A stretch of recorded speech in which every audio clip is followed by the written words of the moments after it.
Hello friends, time pass नहीं किए YouTube channel में आप लोगों का स्वागत है। आपको इस चैनल पर सिर्फ वही कंटेंट मिलेगा जिससे आपका सिलेक्शन हो जाए। जी ठीक है, तो चलिए स्टार्ट करते हैं। आज हम लोग देखते हैं शब्द भेद यानी कि शब्द विचार। शब्द विचार के अनुसार शब्द के भेद कितने हैं, हिंदी भाषा में शब्दों का वर्गीकरण कितने आधार पर किया गया है, उन सबको समझते हैं जीरो से लेके हाई लेवल तक। अगर आप लोगों को वीडियो बहुत अच्छा लगे तो प्लीज़ मेरे चैनल को सब्सक्राइब कर लीजिएगा और लाइक कीजिएगा। Thank you. चलिए देखते हैं। सबसे पहले है हिंदी भाषा में शब्दों का वर्गीकरण चार आधार पर किया गया है। ठीक है, पहला क्या है, व्युत्पत्ति, रचना, बनावट के आधार पर शब्द भेद। दूसरा है उत्पत्ति या स्रोत के आधार पर शब्द भेद। तीसरा है प्रयोग के आधार पर शब्द भेद। और चौथा है अर्थ के आधार पर शब्द भेद। चलिए देखते हैं सबको एक एक करके डीपली ज्ञान से देखते हैं।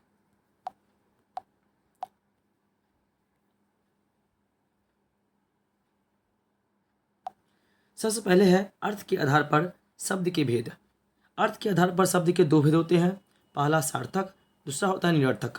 सार्थक क्या होता है, जिसका अर्थ क्या हो, पूर्णतः स्पष्ट हो जाए, है ना, पूरा निकल के आए, उसे हम सार्थक बोलते हैं। और निरर्थक किसे बोलते हैं, जिसका अर्थ ही स्पष्ट ना हो। ठीक है, चलिए देखते हैं अब आगे कि सार्थक शब्द क्या क्या होता है। वे शब्द जिनसे कोई अर्थ निकलता हो उसे सार्थक शब्द कहते हैं। जैसे नीम, व्यक्ति, रेल। इन सबों से क्या होता है, नीम से क्या स्पष्ट निकलता है, नीम से नीम का पेड़। ठीक है, इससे यह स्पष्ट हुआ। व्यक्ति से कोई पर्सन का बोध हुआ। और रेल से क्या हुआ, रेलगाड़ी का बोध हुआ। तो ऐसा कोई भी शब्द जिससे क्या हो, अर्थ स्पष्ट हो, उसे हम सार्थक शब्द कहते हैं। ठीक है, आप देखते हैं निरर्थक शब्द। जिन शब्दों का जिसका कोई अर्थ ना निकले, है ना, जिन शब्दों से कोई अर्थ ना निकले या जो शब्द अर्थहीन हो उसे हम निरर्थक शब्द कहते हैं। सही बात है। जैसे देखिए देना वेना। देना तो समझ में आ रहा है, लेकिन वेना क्या होता है, मुक्का बुक्का। मुक्का उक्का क्या होता है, खाना वाना। खाना समझ में आ रहा है कि वाना क्या होता है। ठीक है, जिससे हमें क्या हो, अर्थ स्पष्ट ना हो। ठीक है, तो उसे हम निरर्थक शब्द कहते हैं। चलिए अब हम देखते हैं रचना के आधार पर शब्द के भेद निम्नलिखित में से कितने हैं। तीन भेद होते हैं। एक होते हैं रूढ़, यौगिक और योग रूट।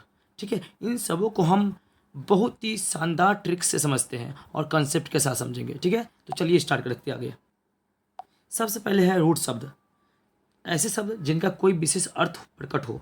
ठीक है, लेकिन अगर उसके टुकड़े कर दिए जाए तो निरर्थक हो जाए, ऐसे शब्दों को रूट शब्द कहते हैं। सही बात है। आप सीधा सा समझिए कि जिसका हम खंड या टुकड़ा नहीं कर सकते हैं, ऐसे शब्द को हम रूट शब्द बोलते हैं। जैसे जल। जल को हम अलग करेंगे तो जॉ प्लस लॉ, क्या कोई अर्थ स्पष्ट हुआ, जॉ प्लस लॉ से कोई स्पष्ट नहीं है। कल, जब। लेकिन ये क्या होते हैं, ये अस्पष्ट अर्थ देते हैं। देखिए, जल मतलब पानी, कल मतलब आने वाला कल, जप मतलब क्या, जपना कोई चीज़ का नाम। ठीक है, तो ये सब क्या होते हैं, ये रूट शब्द होते हैं। इससे हम समझ जाएंगे कि जिसका हम खंड या टुकड़ा नहीं कर सकते हैं उसे हम रूट शब्द कहते हैं। ठीक है, एक नज़र में इसे समझते हैं इसको। अब देखते हैं आगे। ऐसे शब्द जो किन्हीं दो सार्थक शब्दों के मेल से बनते हों उसे हम बोलते हैं यौगिक शब्द। इन शब्दों के खंड भी सार्थक होते हैं। ठीक है, यानी कहने का मतलब क्या है, जिसका हम संधि विच्छेद कर सकते हैं उसे हम यौगिक शब्द कहते हैं। ठीक है, जिसका हम कर सकते हैं, जिसका हम संधि विच्छेद, ठीक है, जिसको हम संधि विच्छेद कर दें तो उसे हम यौगिक कहते हैं। जैसे स्वदेश, स्वप्रदेश, है ना, मतलब स्व मतलब क्या, अपने। देश मतलब क्या होता है, दस। तो स्वदेश यानी अपने देश में। देवालय, देवकाल है ना, मतलब भगवान शिव का घर। ठीक है, कुपुत्र, पुत्र कैसा है तो कुपुत्र है। ठीक है, तो यानी क्या हुआ, जिससे ऐसे शब्द जिसका हम खंड या टुकड़ा कर सके, जिसका संधि विच्छेद हो सके, उसे हम बोलते हैं यौगिक शब्द। बस आपको याद रखना है ये। देखिए यहाँ बच्चे समझते हैं रूट शब्द क्या होता है, जिसका मतलब संधि विग्रह ना हो, यानी संधि विच्छेद ना हो। यौगिक क्या होता है, संधि विग्रह हो जाए यानी संधि विच्छेद हो जाए। और यौगिक क्या, योग रूट क्या होता है, जिससे भी बहुव्रीहि समास होते हैं वो सारे क्या होते हैं, योग रूट शब्द।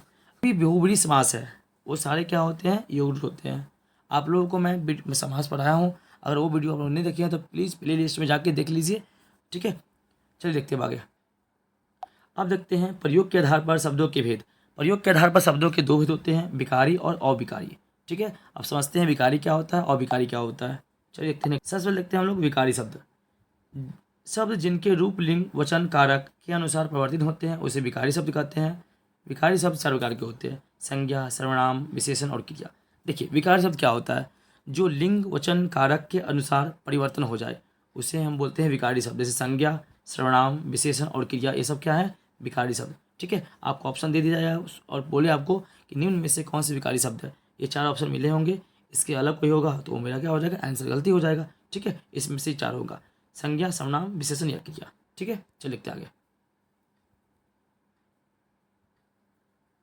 देखिए, अविकारी शब्द, ऐसे शब्द जिन पर लिंग, वचन और कारक का कोई प्रभाव ना पड़े। ठीक है, ऐसे शब्द जिन पर वचन, लिंग, कारक का कोई प्रभाव नहीं पड़े उसे हम बोलते हैं अविकारी शब्द। ठीक है, जो अपरिवर्तित आते हैं, है ना, जो हमेशा क्या होते हैं? अपरिवर्तित आते हैं, इस पे वचन, लिंग, कारक का कोई प्रभाव नहीं पड़ता है, उसे हम बोलते हैं अविकारी। ये भी कितने होते हैं? ये जो 4 प्रकार के बट्टे होते हैं, एक क्रिया विशेषण, संबंध बोधक, विस्मयादि बोधक और समुच्चय बोधक। इससे क्या? ये 4 है, इसे बोलते हैं हम अविकारी शब्द। चलिए, आप लोगों को वीडियो अच्छा लग रहा हो तो प्लीज़ मेरे चैनल को सब्सक्राइब कर लीजिए, लाइक कीजिए और शेयर कीजिए, और संपूर्ण हिंदी पढ़ने के लिए हमसे जुड़ जाइए। चलिए देखते हैं अब आगे। उत्पत्ति के आधार पर शब्द 2 के भेद। उत्पत्ति के आधार पर शब्द के 5 भेद होते हैं। ठीक है, तद्भव, तत्सम, देशज, विदेशज और संकर शब्द। देखो, जनरली होते हैं तत्सम, तद्भव, देशज, विदेशज। ठीक है, और इन 2 शब्दों को मिलाकर हम संकर शब्द बनाते हैं। चलिए समझते हैं सबको एक एक करके। चलिए, तद्भव शब्द क्या होता है?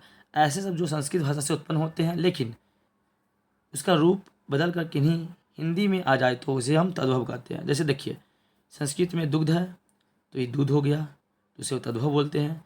संस्कृत में अग्नि, हिंदी में आग बोलते हैं इसे, मतलब तद्भव में आग बोलते हैं।